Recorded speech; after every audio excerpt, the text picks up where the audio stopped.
You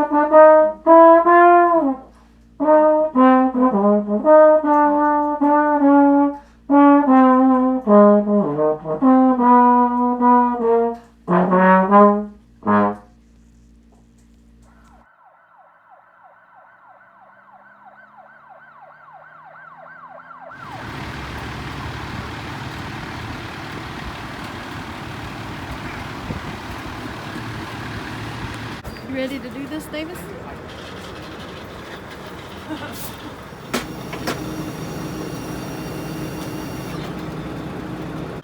I got it working.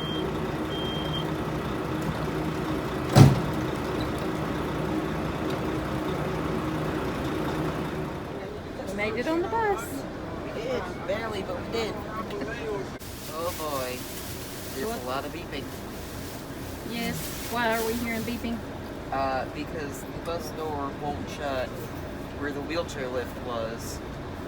So now it's stuck open, and every time they try to close it, it beeps. Why is it beeping? I don't know. Why is the door stuck? I don't know. Oh well. That's what's happening though. Hey! All right.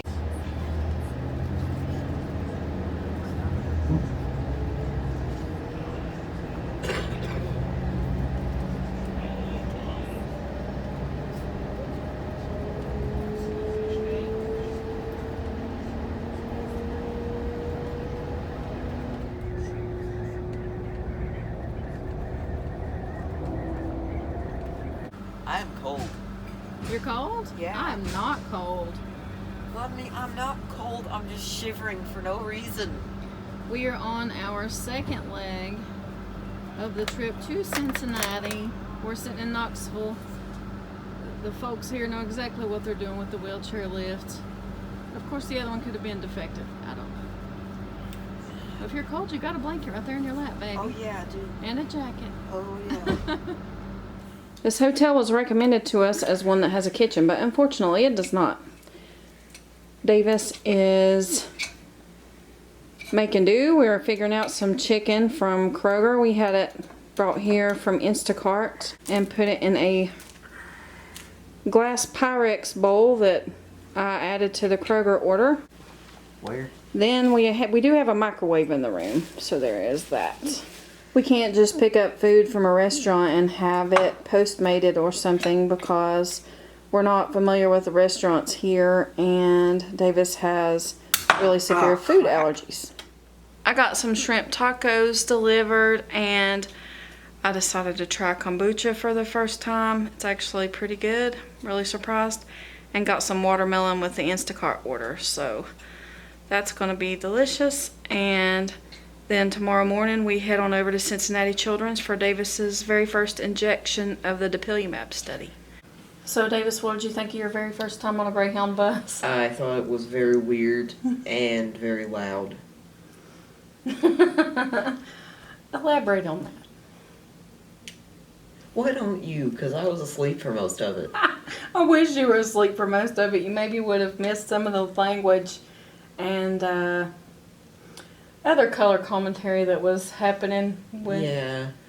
And the guy that snored, I think he was on there the whole trip from Asheville to the layover. Cincinnati. And all the way to here, yeah, to Cincinnati.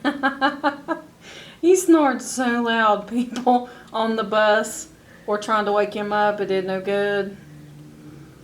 That was something else. I mean, really, really bad. You could tell he had really bad sleep apnea. He would wake up enough whenever there was a break to go to the bathroom or something, but then he would come right back and go right back to sleep and kept snoring just that loud. And other people couldn't sleep, and so they were expressing their displeasure about it. Yeah, and then there was the person who thought that they would make the bus smell better by spraying some kind of, I think it was like a baby powder smelling No, deodorant. my nose is stuffy, so I couldn't smell it. Well, you were lucky. Not that baby powder is a bad scent, but that it was deodorant and it was very, very pungent. And I was afraid Davis might have an allergic reaction from it, but very thankfully he didn't. He did okay. I said, you might need to put your shirt over your nose. And he was like, why? And I was like, I thought it was because of the smoke smell. Yeah, everybody kind of smelled like smoke, which I get it. People smoke cigarettes and other things, and they come onto the bus, and they still have the smoke sticking to their clothes and their hair. Granted, I hope we didn't smell like that because of the car. Yeah. Yeah, and I think we probably I hope did I'm not first. a 12-year-old smelling like smoke. On the way to the bus station, we had borrowed my brother Jason's truck. It's an older truck, and his trailer, it had our 2 wheelchairs in it, and my dad was driving us. It wasn't very far. We were on the road. We pulled into the bus station, and there were so many backfires, and Davis was like, "What is that?" And I was like, "It's because this thing is a hoopty." That apparently is what's happening. My brother really loves to get old vehicles and fix them up. The issue is this one's not fully restored. It was what he had that could pull the trailer at the time. We got to the bus station, and it did all the backfiring and got our wheelchairs out of the trailer, and then this man over sitting on a bank yelled, "That thing's on fire! That thing's on fire!" And we looked up, and sure enough, the truck, our truck that we had borrowed, had flames shooting out of it, from under the hood, and there was all this smoke. And so called 911, the whole thing. So yeah, whenever we got onto the Greyhound bus, I'm sure that we smelled like smoke ourselves, but it was a completely different kind. Thanks for that random gentleman guy that noticed our truck was on fire and alerted us while we were in the back of the trailer unloading our wheelchairs. I called 911. The fire department came to help. Thanks for that. Whenever we went to get on the bus, we were in our wheelchairs, obviously, and Greyhound has room for 2 wheelchairs that come aboard. So the only issue was either the driver was unsure about how to use the wheelchair lift on the bus, or it was malfunctioning. I'm not sure. It was malfunctioning. They were doing everything right. It just wouldn't go up. Well, we've been there, and I told them that we were patient, and it caused a 30-minute delay. It was that long of she and another bus driver figuring it out, but they got us on the bus, thankfully. We made it to Knoxville. Yes, we made it to Knoxville, and then in Knoxville, the bus we got on, it was super.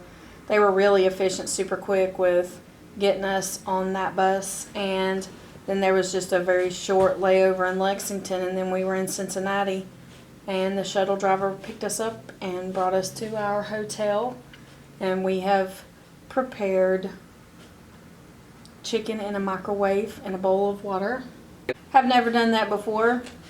Now we know how to do it. So that's good.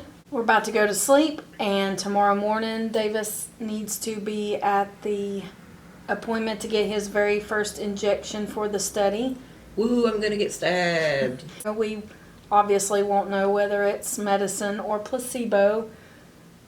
Either way, it's going to be an adventure. And then tomorrow night, we take a shuttle and go back on another Greyhound to go back home to Asheville. Fantastic. Yeah, Great.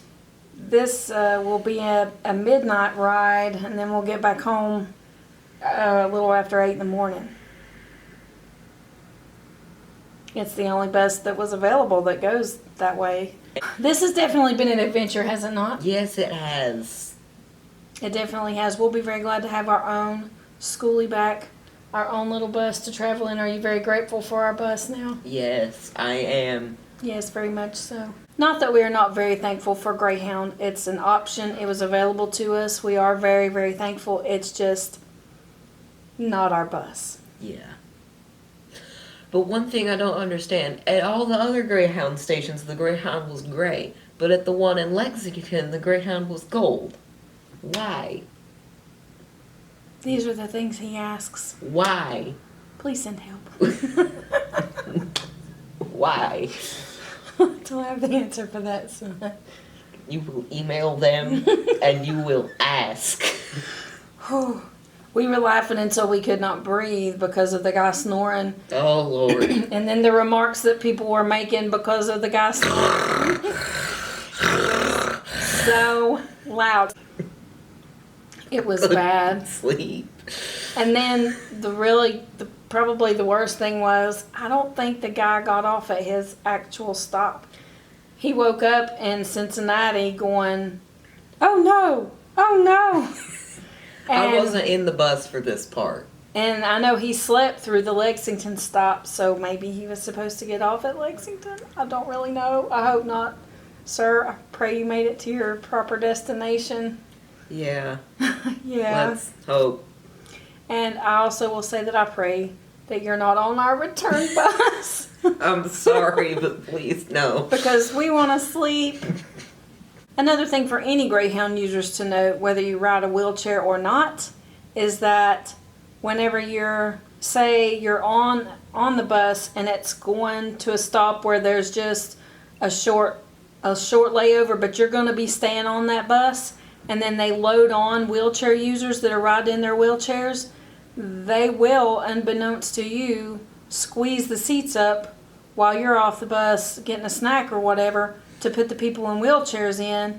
And whenever you come back to your seat and your things, you may have gotten displaced for the people in the wheelchairs. Try to understand and remember that it is not the wheelchair user's fault. We had no idea that you were being displaced. We couldn't do anything about it. And as a matter of fact, it was all moved before we got in the bus. I didn't do it, I promise. Everybody that was displaced kind of had something to say about it, but not to us. Very thankfully that they were not upset with us. And I'm actually sure that there's not a whole lot that the Greyhound driver could have done about it. There could maybe be more information all the way around that if a wheelchair user comes on, if you're sitting in those specific rows, that your stuff may get moved and you may have to move yourself.